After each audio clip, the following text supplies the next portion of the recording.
نبوت دعوا کردیم دلیل معجزه را براتان پیش کردیم، قرآن را پیش کردیم، مثل ازی بیارینی. اگر شما پشت حق میگردی این معجزه، وقتی آمده نمیتونی آورده نمیتونی خود تسلیم شوی. این اتبع الا ما یوحی الی، بله ما سرنوشت نیکبختی و بدبختی کسی همراه من است، اختیاری من است که کسی را مسلمان کسی را کافر، یکی را جای رسیده بسازم دیگر را تو رد کنم که آینده جهنم برسانم. این طوری گپا در پیش من است. من فقط و فقط یک برنامه را که از جانب الله برم آمده امور تعقیب میکنم، تابعش هستم. این اتبع ما تابع داری نمیکنم الا ما یوحی الی، مگر آن چیزی که وحی کرده میشه برای ما. پیغمبر الله خوی داوره داره که ما اختیارات ندارم کسی را به جایش رسیانده نمیتونم. یک ما اختیار داری از این را ندارم کسی را نیکبخت کسی را بدبخت بسازم. ما میره نمیتونم که کسی را در جنت کسی را در دوزخ برسانده بتونم. نه من تابع یک برنامه الهی هستم، امو برنامه را بر شما گفته رایستم. خلاص دیگه کدام فوقیت برای من نیست که من اختیار دار باشم. پیغمبر الله خو این برنامه را به چیسته مردم اعلان میکنه. پیر صاحبای ما عالم خزه میگه در یک چشم آدم در جای میرسانه، فقط یک دفعه در سینه بغلت میکنه بس خیر و خلاص. باز دیگه دفعه که بغل کنه میگه در جنت رساندم. اگر رفتی در پیش پیر سجده نکدی، به چارغوک نرفتی، توجه را این طرف میکنه، مریدایش برات میگه رفتی جهنمی شدی، در جهنم رسیدی، خلاص شدی دیگه. پیغمبر الله خو به مشرکین مکه اعلان میکنه که من این گپا و اختیارات ندارم. اما پیر صاحبای ما از کجا این کمالات یاد گرفتن؟ ام کامل هستن ام مکمل هستن. در شان پیغمبر در کدام جای امی صفت دیده، در کدام جای آمده باشه؟ رسول الله صلی الله علیه وسلم در قرآن کریم الله بشیر، نذیر، داعی، سراج منیر، نور، صفتای پیغمبر صلی الله علیه وسلم ذکر شده. عبد، بزرگترین صفت پیغمبر عبد ذکر شده.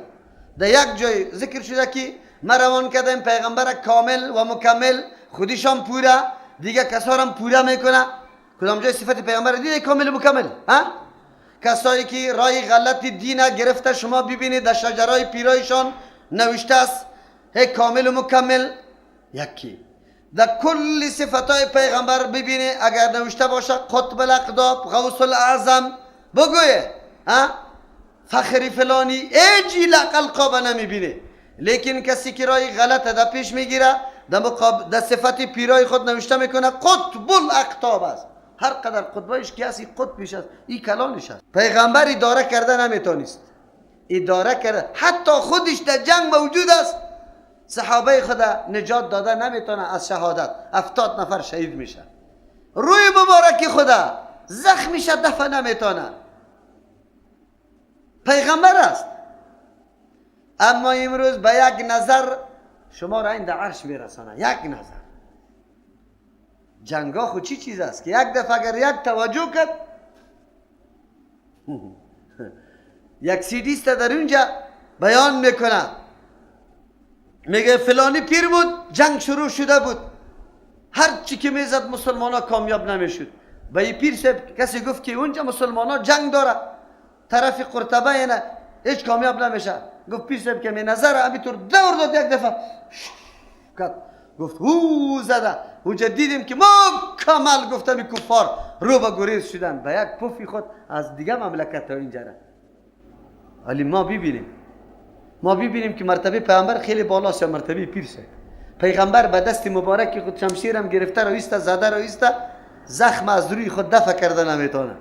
ولی جناب پیر به یک پوفی خود از مملکت دیگه اینجا کلی نیرو را شکست میده. حالی شما ببینید قضاوت کنید که دین است. الله متعال به خاطری که مردم در حق پیغمبر تصوری نادرست پیدا نکنه، پیغمبر مختاری کامل نگویه، حاجت روا نگویه، از دهن خودی پیغمبر نقل میکنه که خودی پیغمبر بگویه. قل بگویه پیغمبر علیه السلام لا اقول لكم عندي خزائن الله، پیش ما خزانه الله نیست، دعوا نکردیم که حال شما از ما طلب کنی که مرم بده. ولا اعلم الغیب، نمیدانم غیبه که چه قولات دید میشه تو نیکبخت هستی بدبخت دیگه پا را نمیدانم، لیکن امروز در سری را جادوگرا و این دوام نشسته، دختری جوان بچه جوانی ما برش زانو زده برش میگه ای قولات داری، قزن در نصیبت است، ای شوهر در نصیبت است، اینطور زندگی داری. پیغمبر الله که در بین کل مخلوقات بهترین مخلوق است، این از کجا پیدا کردن؟ ولا اقول لكم اینی ملک، نمیگم من ملک فرشته هستم، بلکه یک انسان هستم. خوردن نوشیدن همه گپا تمامی عوارض انسانی دمه آمده رایسته، خدا ملک معرفی نمیکنم. لیکن 4 روز یک دانه زنی شیخک پیدا میشه، پردگکا میزنه، مردم برش میآیه، جنی خبیث قطش را گرفته، رقم کارا امروش کرده رایسته، گاهی سجده ببود، گاهی نعوذ بالله قرآن کریم به خونی حیز نوشته کو، گاهی قرآن کریم ده گندگی پرتو، مردم سیلواره برش روان است. خیرت است. پریزن پیدا شده. این پریزن چی مانا؟ پری کی را میگه؟ پری چی است؟ ها؟ بگوی شما. قرآن کریم خود 3 قسم مخلوق ذکر میکنه، ملائک، جن و انسان. پریش چیست؟ ها؟ کدام مخلوقی 4م در قرآن ذکر شده؟ پیدا کنید. بله این مردم که همهش طرف گمراهی میره، گناه ازی در گردن ملا صاحب است که قرآن به مردم ترجمه نکرده، مردم نفهمیده کدام طرف بره حالات خود چه قسم بسازه. دختر که 4 روز 4 دانه خواستگار آمد که نشد ور خطا میشه، نه که وی ما چرا ازدواجم سر نمیگیره. بچه که 3 دفعه روان کرده یک جای که دختر خواستگاری نشد، این طور ور خطاست. گاهی ده این دو میده و گاهی ده جادوگرا میدانه، گاهی ده یکیش گیره این دودی بگی کیره چی بگی؟ بگو شوشت بگی کیره تاویز بگی که والله هیچ نمیشه برابر، هیچ نمیشه برابر. او خواهر او بچه بان الله متعال نوشته کرده، خواری کو زحمت کو در تقدیر الله نوشته کرده. به الله قسم که یک لگین دواره بگردی و یک لگ پیراره بگردی که الله نوشته نکرده باشه، خواه اگر برد نصیب شود. ایره بدان سرنوشتی تو در پیش هندو نیست، سرنوشتی تو در پیش الله متعال است. تو به تقدیر عقیده نداری. این اتبع ما تابعداری نمیکنم الا ما یوحی الی، مگر آن چیزی که وحی کرده میشه بالای ما چیزی بالا را دوام ندارم او چی مردمم دعوت ندادم. قل بگوی پیامبر علیه الصلاة والسلام هل یستوی الاعمی والبصیر، جذبات نفسانی عنادی را بگذار. یکی تو یک دم اشتعال میشی، مشتعل میشی، گرم میشی، نه شما اینطور هستی، شما اینطور هستی. اینه میگه پا بزد. هل یستوی الاعمی والبصیر، آیا آدمی کور و بینا برابر است؟ یک نفر این کار کردن نمیتونه که کور کسی که بینا باشه برابر باشه. کور بیچاره را نمیبینه، گاهی پایش او طرف کوترنگ میشه، گاهی او طرف، گاهی در دیوال میخوره، مجبور است ساچوب پیدا کنه، تک تک پیش بزنه، چقوری و پستی و بلندی را معلوم کنه. بسیار به احتیاط و آستگی و ایستگی روان است. بینا همه چیز میبینه، مستقیم روان است، زود میره. افلا تتفکرون، چرا شما فکر نمیکنی برای طلب حق؟ وقتی میگی که بینا و کور با هم برابر نیست، بینا که کدام است؟ کور کیسته؟ بینا کسی است که دلایل الله متعال نظر کرده، میفهمه که همه حوادث انقلاباتی تغییرات از جانب کیسته و بالکل خدا فهمانده. یکی آدم خدا چشمای خدا پټ کرده، نه برگ میبینه، نه جانی خدا، نه انقلاب، نه تغییره، هیچ چیز مشاهده نمیکنه. فقط مرغ ما یک لنگ داره خلاص. امیره گفته رایسته. قرآن کریم برای ما میگه انسان خو هرگاه یک برنامه برات بیان میشه گفتار، باید یک کمی تصور بکنی که یاران مبودا میگه حق باشه با ثبات بتوانم تمام شوه، یک کمی سنجش میکنه. هر انسان همینطور است. یک کسی رو تو رو دعوت داد، امی گپ باید در دلت بگرده. شده میتونه می گپی از این حق باشه و من گناهگار شم، تو باش یک کمی سنجش میکنم، خوب میبینم، مطالعه میکنم کی طرف کدام طرف مرا میبره و کجا دعوت میده مرا. ضد و عناد کار نگی، به نظر حقیقت ببین، خدا کور نپرتو، واقعیت را چشم پوشی نکو. امروز هم میبینی ثواب میبینی.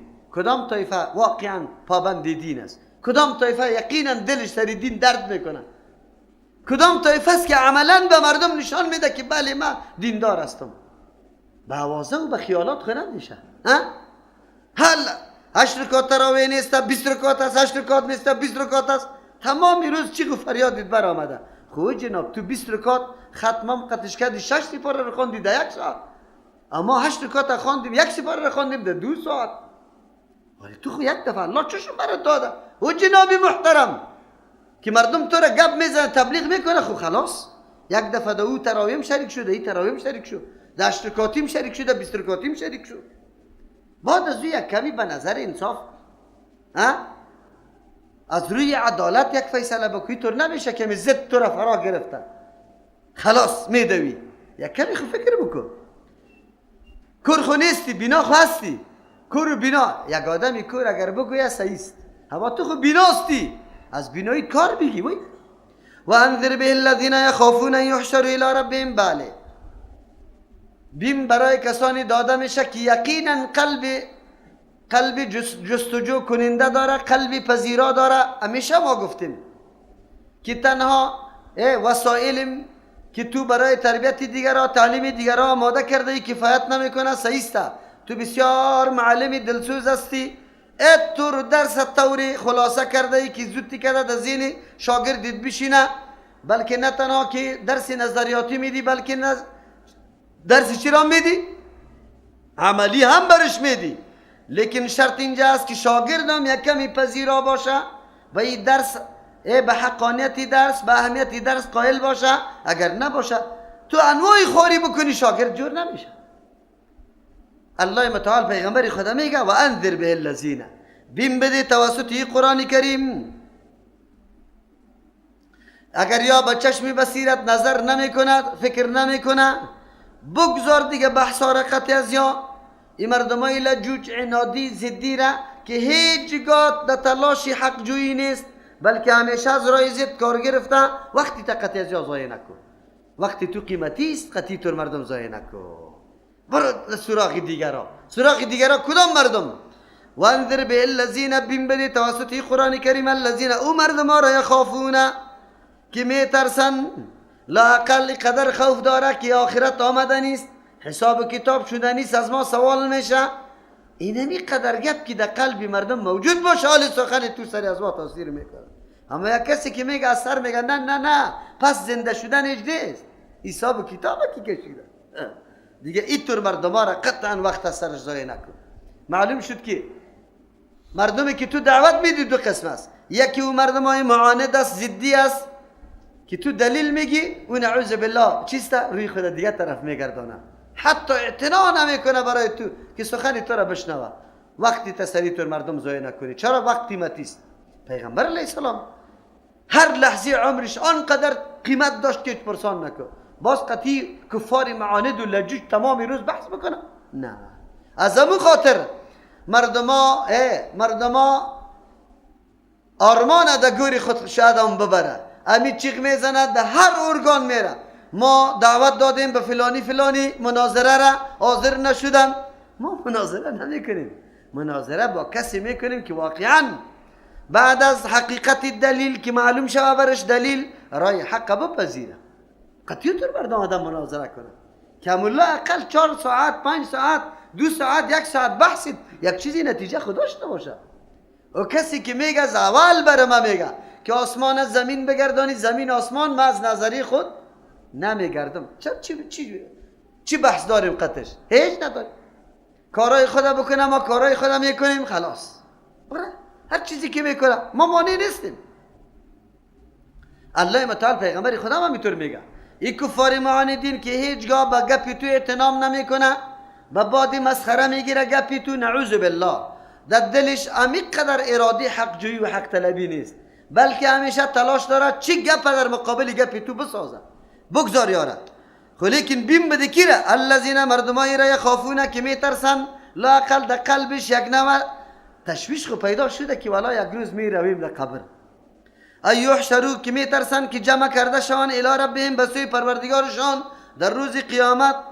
لیس لهم من دونه، که نمی باشه بغیر از الله متعال ولی حمایت کننده، دوست، سرپرست، ولا شفیع، نه سفارش کننده. لعلهم یتقون، بترسان. به خاطر چی؟ شاید که تقوا را اختیار بکنه، اینی نوع مردم گیر کو بر از یا بیانی تبکو تقریری تبکو لا اقل که در قلبش یک نوع پذیرش موجود باشه و سخنیت خو یک کمی گوش میگیره. همینطور مردم ها را گیر کو. او مردمایی که ضد میکنه او را بگذار. ولا تطرد الذين يدعون ربهم آمدن کلانای قریش آمدن شیشتن با امر پیغمبر گفتن بله گپای تو خوب است لیکن ما به خاطر پیش تو نمیاییم که برای ما بسیار برای ما عیب و ننگ است. چرا؟ تو در گرد خود فقط مردمای فقیر غلام در گرد جمع کرده. یک طرفت بلال است، دیگه طرفت صهیب است، دیگه طرفت سلمان است. این مردمای غریب و فقیر در گرد جمع کرده. ما برای ما عیب معلوم میشه که در مجلس میاییم، ما به شرط در مجلس تو میاییم که به شرطی که یارت تو از مجلس خود برانی، در وقت ما در مجلس میاییم. پیغمبر علیه السلام بسیار حریص بود به ایمان آوردن کلانای قریش، لیکن مقصود راندن پیغمبری طور نبود که بیخی از مجلس یارا دور کنه، بلکه در وقت و ساعتی که مردم بیا یا باید در مجلس نباشه. لیکن الله متعال درسی تربیتی به پیغمبر میده، دیگه دعوتگرا را بیدار میسازه که فکرتان باشه. افراد دو قسم است، یکی از حقیقت و صمیم قلب، از روی محبت کامل، از روی اخلاص و صداقت آمده امروی تو نظام دعوت تو را پذیرفته. و طوری مردم از مجلس خود راندن قطعا امکان نداره. و مردمی است که آماده به قربانی جان است در برابر دعوت. یکی مردمی است که در وقت راحت لاف میزنه، اما در وقت تکلیف باز بگوی مغاره ها را طلب میکنه کجا پنهان شوه. او طور مردم ها به درد نمیخوره. او طور مردم ها اصلاح الرعیت خیر من کثرت الجنود. بسیار لشکر به درد نمیخوره. امروی تو نفر باشه، 4 نفر 4 نفر باشه، خب واقعا نفر باشه، نظریه را پذیرفته باشه به دل و جان، میفهمه که دینمی را قربانی شدنم فقط افتخارم است. او نموتور مردم را باید تربیه بکنه. پیغمبر علیه السلام همینطور صحابه را تربیه کرد. این بدبخت ها معیار فقط سرمایه بزرگ قرار داده بودن که کسایی باید در مجلس پیغمبر باشه که اینطور مادیات داشته باشه. نه نه نه، مجلس پیغمبر مادیات پرستی را از بین میبره. این بدبخت ها نمیفهمید که اسلام برای محو میگه پا آمده. نظام طبقاتی و تبعیض نژادی را مکمل اصل دعوای اسلامی نمیست. لا اله الا الله به می خاطر آمده که هر گوینده لا اله الا الله به هم برادر است. خیر خلاص، رنگش فرق داره، لهجهش فرق داره، بگوی سخنش فرق داره، منطقش فرق داره، هر چیزی که است خود لا اله الا الله را میگه. نظام اسلام آمده که توده های مختلفی مردم در یک بند بسته کنه، در یک تار، مثل که دانه های مروارید زیل که در آیستی. اینمی قسم کل افراد بشریت به یک عقیده جمع کرد که لا اله الا الله. مبارزی از این و این بدبخت آمده به پیغمبر میگه که یار از مجلس دور کن. نمیفهمه پیام اسلام، نمیفهمه که اسلام چی پیام داره. اسلام نظام طبقاتی را از بین میبره. فرق در بین فقیر و غنی، فرق در بین غلام و آزاد نمیشه. در مجلس پیغمبر کلگی حضور داره، لیکن این مردم یا مطالبات داره. الله چی میفرماید؟ ولا تطرد الذين نرانی ای نکنی الذين کسانی را یدعون، کدام کسا را؟ یدعون که آواز میده و پروردگار خود دعا میکنه، عبادت میکنه، ربهم پروردگار خود بالغدات صبح والعشی بیگا، یعنی با دوام عبادت و طاعت الله را میکنه. و عبادت و طاعت ریا سمعتی گپا را قصد نکرده. یریدون اراده داره وجهه، فقط وجه بلا کیف الله را، نه در غرض مال هستن، نه مرتبه، نه جاه، نه جلال، فقط و فقط رضای الله را. ما علیک من حسابهم، نیست بالای تو دزمی تو من حسابهم، از حساب از یا باطنی از یا که چی رقم است واقعا میگه پیشان راست است، همو رقم که در زبان میگه در قلبشان هم است یا نه. ای سری تو زمواری ای گپ نیست. من شین چیزی را و ما من حسابک نیست از حساب تو علیهم بالای از یا من شین چیزی، فتطردهم که تو یارا برانی از مجلس خود، فتکون من الظالمین که تو شوی از جمله کسانی که ظلم کرده باشی، اتوری نشوی.